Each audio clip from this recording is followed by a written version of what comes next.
The Bay Area's rock station, 107.7 The Bone. So changing gears, when you guys came through here last time, you were playing at Mayhem. So it was kind of like a short set, and now you guys are doing like a club headline tour where you pretty much own everything. Is it a really big difference for you doing the festival tour of the U.S. versus doing your own headline thing? Which one do you like more? I like festivals. Yeah. I like not headlining better. It's way more fun because I don't feel any pressure for headlining, but you're not playing as long. You know what I mean?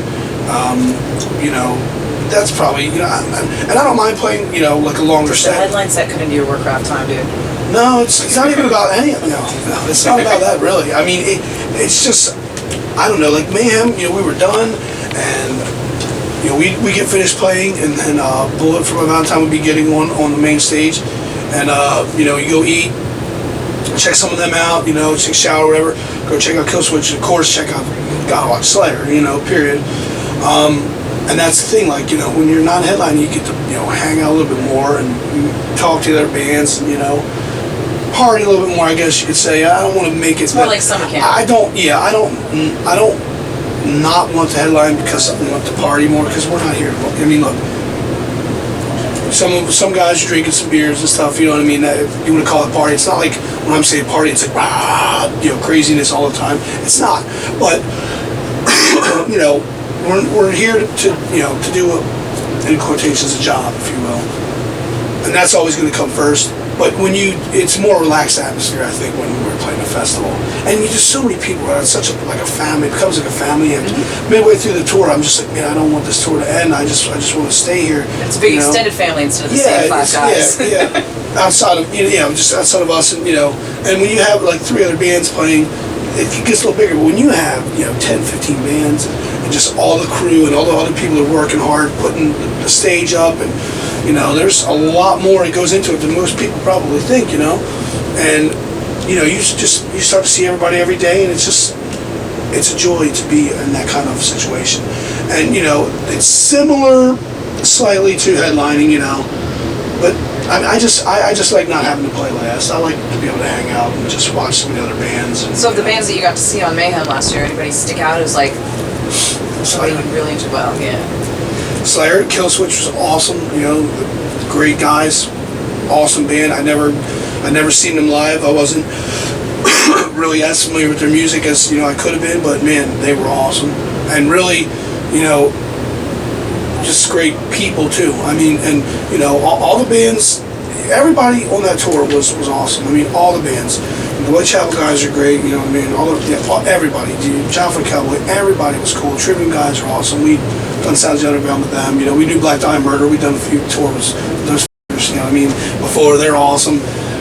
Behemoth. I mean, everybody, all the bands, on the tour was awesome. There anybody on the tour where you were just like, not into it or just not your thing? Well, like the bands. Well, like the music. Because personally, I mean, I'm not a huge Marilyn Manson the music fan. There's a couple of things he has that are I guess more interesting, but it's not something I would listen to more. You know what I mean?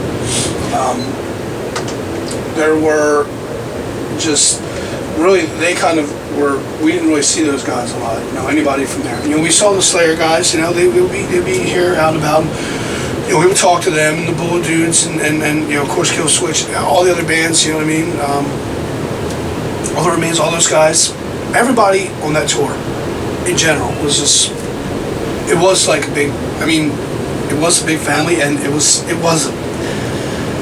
a big party. Now, not like I said, not like crazy every night, but like the Tribune guys, excuse me, they had their own little, stereo system. And they would have their tent set up, and after Slayer was done, everybody would just kind of be getting back to their buses, and all the parking lot buses were just lined up together, and bam, then you would see some of the Killswitch guys would be coming over. You might see Jeff Hannum or somebody come over, and just be hanging out, around the Tribune bus, around our bus, and it would just be a big party, listening to tunes and just hanging out. It was, it was so awesome. That tour was I love this tour. Everybody here is really good. No, totally. They're great guys, great bands. That tour will always hold a special place for me. I mean, I was really sad when the last day came. I really was, because it was kind of anticlimactic. It's like the night before we played, I think it was Dallas, and they'd added another show after the Dallas show, and every few nights they would have the bands throw a party. They would, the bands just like, buy a bunch of booze, whatever, and just have a party, which was kind of already going on, but this was where they would put an invitation on your door and stuff. And Going for My Valentine's Party was the last night, and everyone just kind of knew. It was like, man, it's over. Some of the bands. Was it like costume party? I think that theirs was like 80s. Like they had like a bunch of people looking like Kiss and stuff. You know what I mean? Like it was cool. Behemoth had a party. Theirs was like corpse paint. Nobody in Cannibal wore the corpse paint but me. I wore the corpse paint. It was awesome. Yeah. So our party was just we did a party that we split with John for Cowboy. It was just more of just a metal. We were just playing only metal, nothing really. Barbecue metal, beer. Yeah, that's what ours was, and different. Like back to our murder, they had a karaoke thing, going on, and that was cool, But yeah, that's what it was all about, just man. So as like one of the veteran bands, especially on that tour, and now that metal's had such a big resurgence, you've got all these really young kids doing that style of music that. I mean, up until about 5-6 years ago, it was only the veteran bands doing that style of music. What's that like for you guys? Are they kind of looking up to you, asking you questions? Is it weird to have a bunch of kids all of a sudden in what used to be a very closed? It's cool because I'll tell you this much right now. A lot of the newer wave of like death metal bands. Yeah, I'm good going smoke. A lot of those bands are like way further ahead as far as playing wise than a lot of bands were back in the late 80s and 90s. Like death metal wise, it's night and day. It's night and day. It's like man, it's like the level of playing is just it's just come up so far. And when some of the bands, the older bands that have been around forever, when like I would say us, and I don't mean this in a bad way, but like like the level of playing, it seems like it's so much higher from the get-go with these bands, from their first album. Where a lot of bands, it takes a while to, you might be playing in other bands for years and years.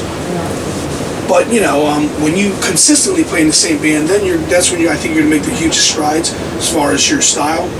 Some of these kids, man, they're just like tearing it up right away. First album, it's like what the